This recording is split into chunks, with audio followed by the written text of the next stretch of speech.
जय श्री कृष्ण। जय श्री कृष्ण।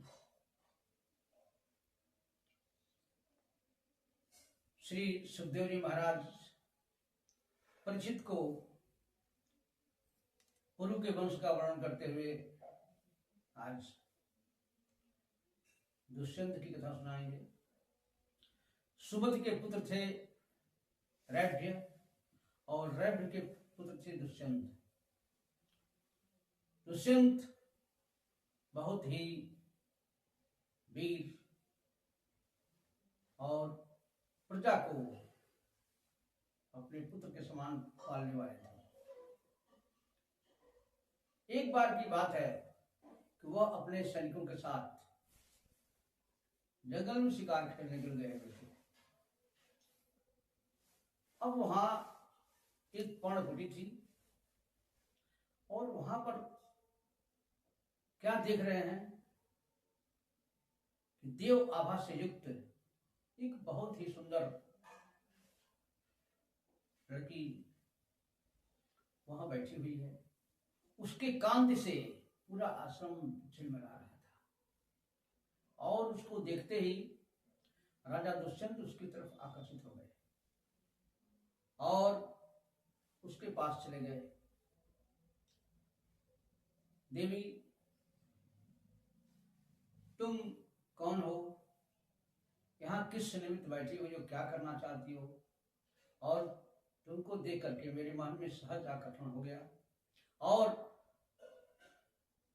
मेरा मन करता है कि तुम अवश्य ही किसी क्षत्रिय वंश की बेटी हो। तो शकुंतला ने बहुत ही विनम्रता पूर्वक मुस्कुराते हुए कहा, हाँ महाराज, मैं विश्वामित्र ऋषि की पुत्री हूं और मेरी माता जो थी मेनका अप्सरा, वो हमको जंगल में छोड़ के चली गई। और इस बात का प्रमाण जो चाहें तो जो हमारे आश्रयदाता कर्णमुनि हैं वो इस बात को बता सकते हैं।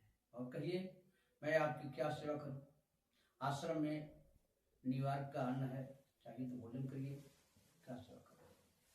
और राजा दुष्यंत के मन में था इसके साथ गंधर्व जाकर, तो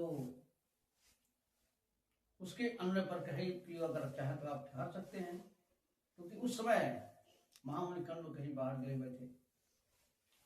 वहां पर रहे, रात्रि में शकुंतला के साथ सहवास किए। उनका वीर्य अमोघ था, इस कारण से उनको बहुत ही तेजस्वी बालक की पैदा हुआ। वो इतना महाबली था कि बचपन में ही सिंहों को पकड़ लेता, उनके साथ खेलता, उनके दांत गिनता। अब कर्ण के आने के बाद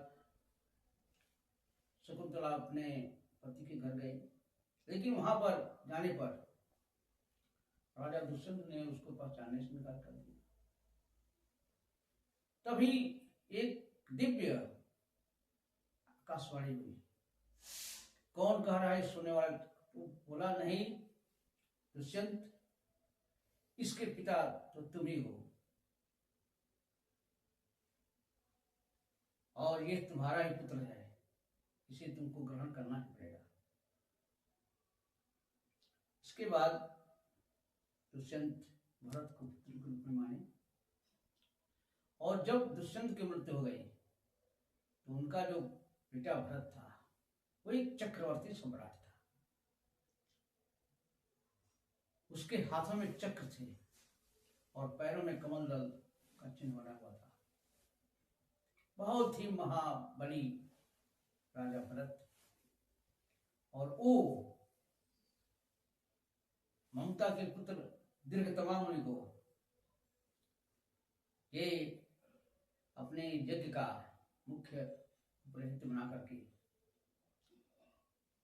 गंगा सागर से लेकर के गंगोत्री तक 55 अश्वमेध किया और पुनः प्रयागराज से लेकर के यमुनोत्री तक 78,